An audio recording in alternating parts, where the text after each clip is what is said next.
Well, who the hell are you? I'm the ghost of Christmas future. But it's April. I know, but Christmas is in the future. You need to get out of this slump and finish that South Park video. I can't be bothered with that anymore. All right, like I'm getting hit by bricks, getting waterboarded. Like every time I try to finish a video, something really fucking horrible happens to me. Look, listen here. I'm from the future. I know you're gonna do it, so just get on with it. Okay, fine. By the way, just remember to duck.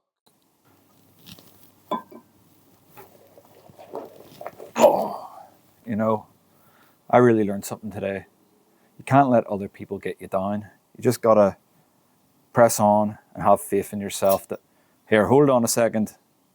Don't do it.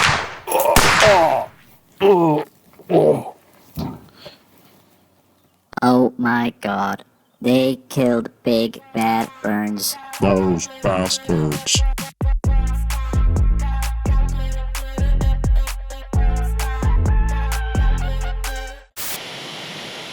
Rock says, don't be a jabroni, eat your ravioli. Knitting needle to bed with me. In the late 90s, South Park would take the world by storm. 4 little foul-mouthed boys living in the mountains of Colorado would change the adult animated television scene forever. Unfortunately, the same cannot be said for the video game of the same name released in 1998 on the Nintendo 64. 1998, there was something about Mary, Harrison Ford was the sexiest man alive, Furbies was the hottest new trend, and the turn of the millennia was right around the corner. But most importantly, South Park was airing its second season. Not so fortunately, however, December would bring us the release of South Park's first video game adaptation from Iguana Entertainment and published by Acclaim Entertainment, neither of whom have existed for the last 20 years. I wonder why. Iguana and Acclaim were both responsible for Turok 1 and 2. In fact, South Park runs on the same engine as the sequel, so it must be good, right? Like, it must have been given the same time, dedication, love, and care that the other 2 games were given. Well, let's head on down to South Park and meet some friends of mine.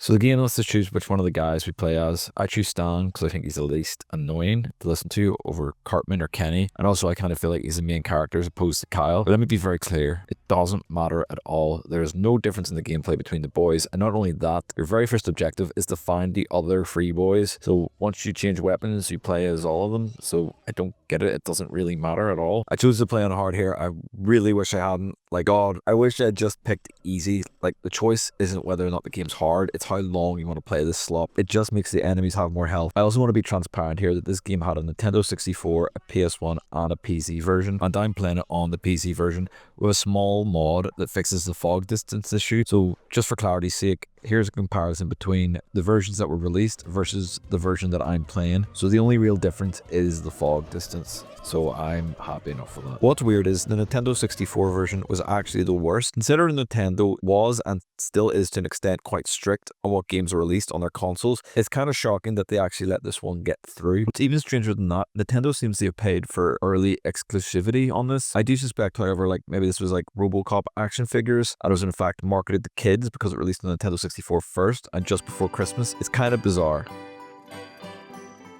Right, so the game just barely has a story. There's a comet passing over South Park causing weird and dangerous things to happen, which, okay, this is a bit in line with South Park, I suppose, but I'm going to return to this idea of how much this has in actual relation to the TV show. Spoilers, it's not much. Each of the 5 chapters of the game have a kind of specific enemy that the guys go up against, and this chapter is turkeys, because there's no more intimidating creature than an angry turkey. Get used to seeing these turkeys as well, because this is one of the 2 turkey enemies for the rest of the chapter, and all they do is run at you with bad AI pathing and tracking, and they make this noise.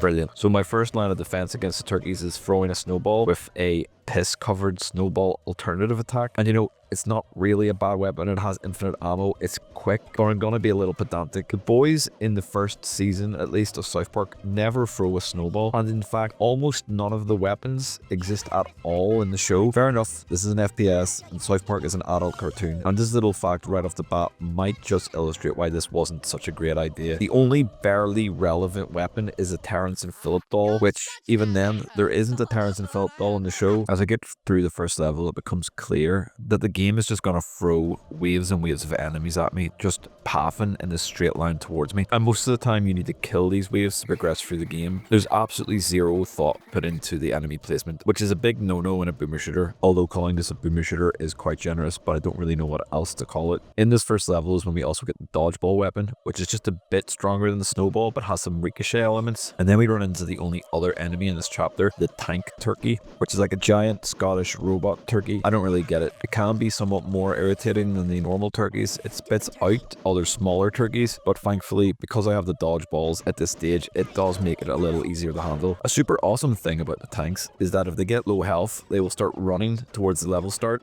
and if they get there, you need to then fight them after the end of the mission. Dude, we've got to stop them before they destroy the town. Which just seems really irritating and pointless. Another little great thing about the game is that when the music finishes, it doesn't loop around, it just turns itself off. So then I have to go into the menu and turn it off and on again to get it to play. Not that the songs are bangers or anything, but it is a little eerie when there's no music because there's no ambient sound. And I'll not blame the game for this, because I am running this on Windows 11, which these old games tend not to run on very well. And I've patched it, so that could be it. But it does highlight something else. All these menu sounds are fart noises.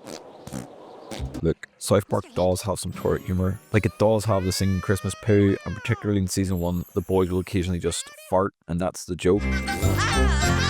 But it's like, that's all this game is clung on to and completely relies on that. With the weapons consisting of toilet plungers, fart dolls, chicken asses, and cow fart rocket launchers, this has never really been what South Park is about. Even in those early episodes, they tackled different subjects like accepting gay rights, the morals about genetic experimentation, and abortion laws. I'm not really trying to get into heavy stuff here with a 30-year-old game, but it does go to show how uninspired the game is, with the developers and publishers just wanting to spit out a South Park game before Christmas. This game and its immediate predecessors is why Matt and Trey didn't allow another game to be made until South Park Stick of Truth. They hated and completely disowned this game, and it's clear why. Anyway, back to this trash. After endless waves of turkeys, we get to the end of the chapter. Yeah, that's right, nothing happened between the first and last level, except getting the toilet plunger weapon. That's the only real use of it, is a secondary fire. It's kind of like a shotgun. I never really use it again.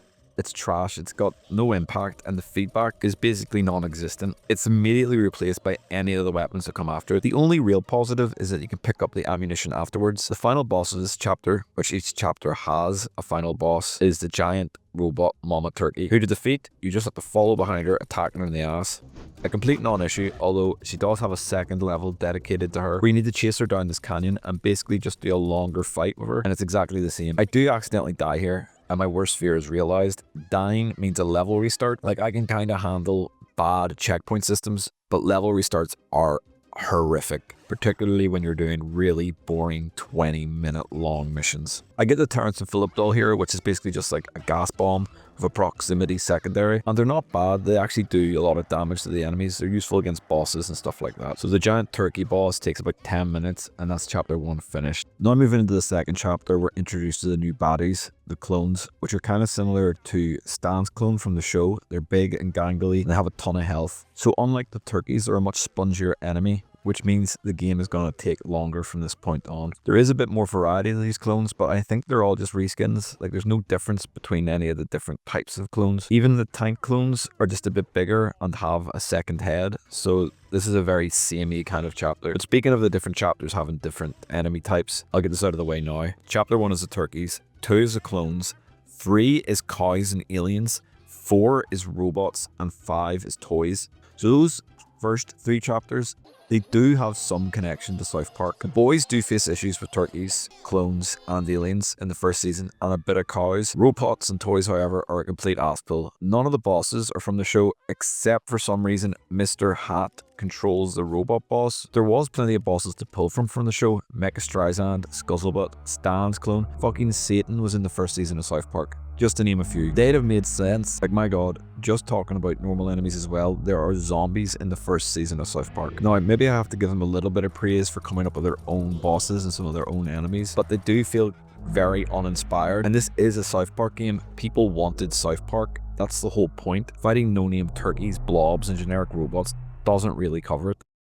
So as I drudge my way through chapter 2, it's clear that the level design has kind of gone off a cliff, as well as the enemies. Just bland snow levels after bland snow levels, occasionally broken up by actually being in South Park. I've never been to Colorado, so maybe it is actually this big, boring, snowy wasteland, but it is a video game, so they maybe could have tried a little harder. Speaking of hard, I get to the final boss, this weird blob thing, and it's a total pain in the ass. It's spitting out clones, and its weak point is its eye that is barely ever open. After numerous frustrating deaths and level restarts, I finally beat it after like a 15-minute fight of cheesing it. Like, I try with most of the bosses to do it how I think the game developers would have intended it, but like most of them are finished like this, just hiding behind something and attacking it when I can. So now on to chapter 3. I think chapter 3 might be the worst chapter. It's the fighting the cows and the aliens. Chef has been present throughout the game, given exposition, typically at the start of a chapter, but sometimes during the missions as well, with his seemingly teleporting love shack. This is another thing that really bugs me, is that the guys are made out to really want to protect the town and stop the baddies. Oh no, I hope he's not in trouble. But through South Park, not just in season 1, it's never usually about that. It's from the lens of these selfish 8-year-old kids just wanting things like toys and a not gay dog or sports watch. The stakes are usually low or somewhat diverted.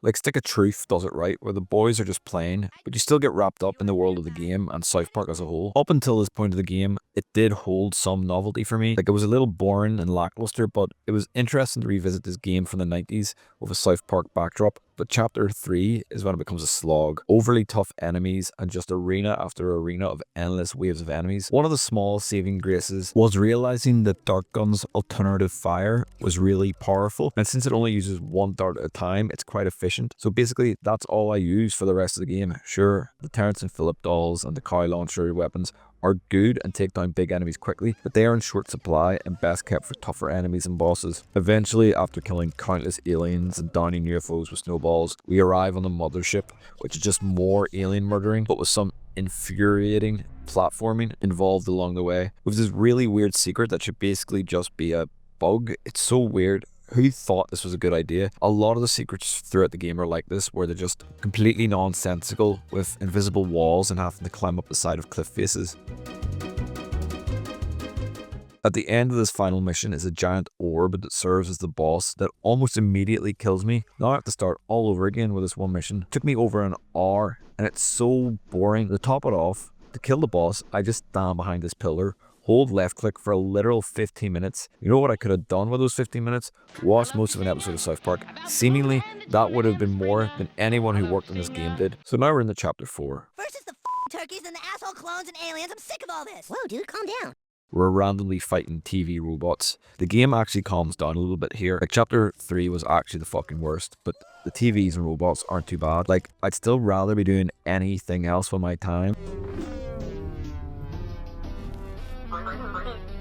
God damn it, I suck ass at this game.